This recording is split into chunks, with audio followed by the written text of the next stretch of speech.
उसमें क्या गनी अनवर की आवाज़ सूर्यकांत पासवान अपने माध्यम से मुख्य इजहार साहब हैं, उनसे बात हुई। उन्होंने कहा कि ये पुलिस पदाधिकारी, उनको हम चेतावनी देते हैं, अविलंब यदि इस बच्चे की रिहाई नहीं हुई तो विधानसभा में ये सवाल नमस्कार, उठेगा। मेरा नाम रंजीत कुमार है और आप देशी तंत्र न्यूज़ देख रहे हैं। किशनगंज का मामला बहुत तेज़ी से वायरल हो रहा है। किशनगंज के डीएसपी साहब से लेके तमाम आला अधिकारी उसमें फंसने वाले हैं। उसकी कॉल रिकॉर्डिंग भी आ चुकी है, लेकिन शासन प्रशासन इतना खामोश क्यों है? सत्ता बदल जाती है लेकिन व्यवस्था क्यों नहीं बदलती है? जब इस मामले को हमने उठाना शुरू किया तो बखरी के विधायक सूर्यकांत पासवान ने सबसे पहले संज्ञान लिए और उन्होंने कहा कि ये मैटर क्या है। और उस समय ये बिलासपुर में थे और अपने कार्यक्रमों में व्यस्त थे। उन्होंने कहा कि जब हम बिहार आएंगे तो सबसे पहले इन मामले की जानकारी हमें दीजिए। सूर्यकांत पासवान जी, सबसे पहले आपको इस मैटर को उठाने के लिए बहुत बहुत धन्यवाद, जो आप हमारा वीडियो देखे और इस मैटर को आप उठा रहे हैं। सबसे पहले तो आपके टीम को मैं बहुत बहुत धन्यवाद देता हूं और हम यही कहना चाहते हैं कि अब सरकार बदल चुकी है, मेरा सरकार है, और ये कोचाई धाम थाना का ये जो मामला है, गनी अनवर की जो किडनैपिंग हुई है, हम समझते हैं 1 साल पूर्व, और आज तक वहाँ की प्रशासन इसका उजागर नहीं कर सका और उसको सही सलामत वापस नहीं कर सका। ये काफ़ी दुखद बात है। सर, सवाल ये है कि सत्ता बदल गई, सब चीज़ परिवर्तन हो गया। तेजस्वी यादव सिंचाई, कार्रवाई, दवाई, पढ़ाई लिखाई वाली सरकार आ गई। अब मामला ये उजागर होगा। निश्चित रूप से हम आपको विश्वास दिलाते हैं, जो हमारी सरकार है, हमारी सरकार निश्चित रूप से इस पर गंभीर होगी।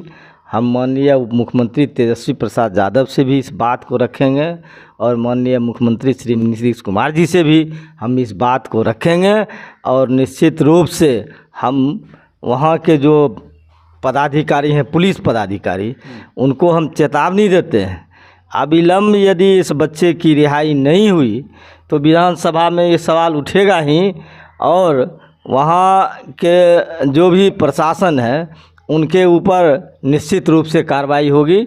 हम इसको सदन में ले जाएंगे। इससे पहले हम माननीय उप मुख्यमंत्री और माननीय मुख्यमंत्री से हम बात करेंगे इस सवाल पर। सर, पीड़ित परिवार जो है उनसे 1,30,000 का डिमांड किया गया।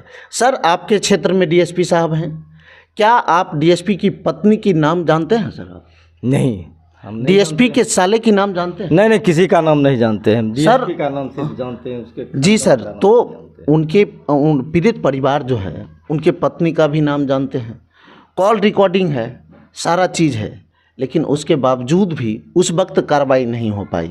यह हम मानते हैं कि बीजेपी की सरकार है, लेकिन अब जो सरकार बनी है उसके थ्रू ये मामला कहाँ तक जाएगा, कहाँ क्या न्याय मिल पाएगा या नहीं? आपको हम पहले कह दिए हैं और अभी भी कहते हैं और पुरजेर तरीके से हम आपको कहते हैं, विश्वास दिलाते हैं पत्रकार महोदय, निश्चित रूप से हम इस पर कार्रवाई करवाएंगे और जो भी पुलिस पदाधिकारी इसमें इन्वॉल्व हैं उनके ऊपर सख्त कानूनी कार्रवाई होगी और इस बच्चे की रिहाई होगी।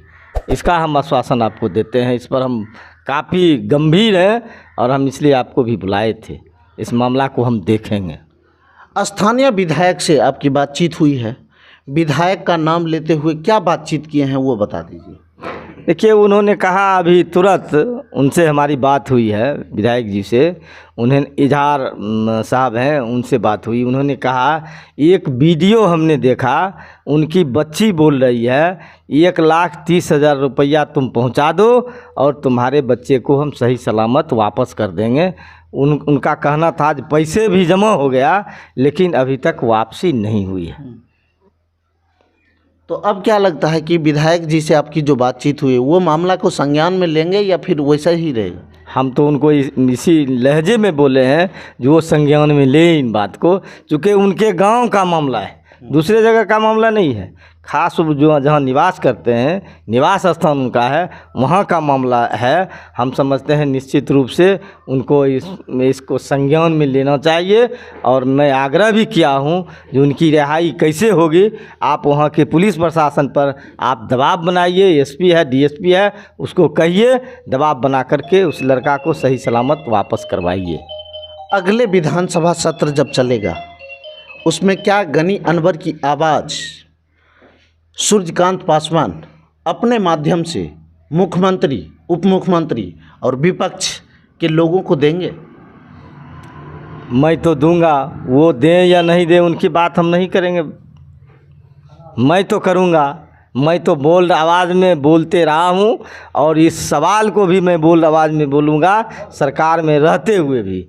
ये बहुत दुखद घटना है, हमें काफ़ी दुख हो रहा है। 1 साल हो गया और अभी तक किडनैप पर वो उसका खुलासा वहाँ के स्थानीय प्रशासन, वहाँ के स्थानीय जनप्रतिनिधि नहीं किए हैं। ये दुखद बात है। कई स्थानीय नेताओं का नाम सामने आ रहा है सर, लेकिन उस पर आज तक किशनगंज के डीएसपी साहब, एसपी साहब ने संज्ञान में नहीं लिया, कार्रवाई नहीं की। उल्टे एफआईआर जिन लोगों का नाम नहीं था उन पर करवा दिया गया और जिनका नाम था, ये सर आपको नहीं लगता है कि कहीं ना कहीं ये जो मामला है ये किसी फिल्मी क्राइमर की तरह है? देखिए, जो भी हो, आपको पता है पिछली सरकार जो थी वो जुमलेबाजों की सरकार थी। आप जानते हैं, वो झूठ बोलने का ठेका ले रखा है। आज तक इनके राजपाट में आज तक एक भी काम नहीं हुआ है और अपराधी खुल्लम खुल्ला अपराध करते थे, उस पर कोई अंकुश नहीं था। अब जो सरकार आई है, हम समझते हैं निश्चित रूप से, हम आपको कह रहे हैं पुरजोर तरीके से, निश्चित रूप से ये गनी अनवर की रिहाई होगी। इस पर हम काफ़ी करीब से इसको हम देखेंगे और कौन पॉलिटिकल लोग क्या है नहीं है उसके बहस में हमको नहीं जाना है। हम अपनी काम करेंगे और ये सवाल हमारे तक आया है तो निश्चित रूप से हम इसको देखेंगे। देशी तंत्र के माध्यम से पीड़ित परिवार जो लगभग 1 साल से तड़प रहे हैं, उनकी माता, उनकी भांजी और उसके बहन को आप क्या कहना चाहते हैं? नहीं, उनको हम धैर्य देने के लिए, धैर्य रखने के लिए कहते हैं। तो आप धैर्य से रहो, आपकी लड़ाई जो है वो जायज़ है, आप अंतिम दम तक लड़ते रहिए, सफलता आपको मिलेगी, ये हमें भरोसा है, हमें विश्वास है। तो ये थे बखरी विधानसभा के विधायक सूर्यकांत पासवान जी, जिसके तेवर विधानसभा में भी हमेशा से बोलते रहा है। और अब देखना है कि बखरी के विधायक इन मामलों में क्या कार्रवाई कर पाते हैं या नहीं, ये तो वक्त बताएगा। तब तक के लिए आप देखते रहिए देशी तंत्र न्यूज़।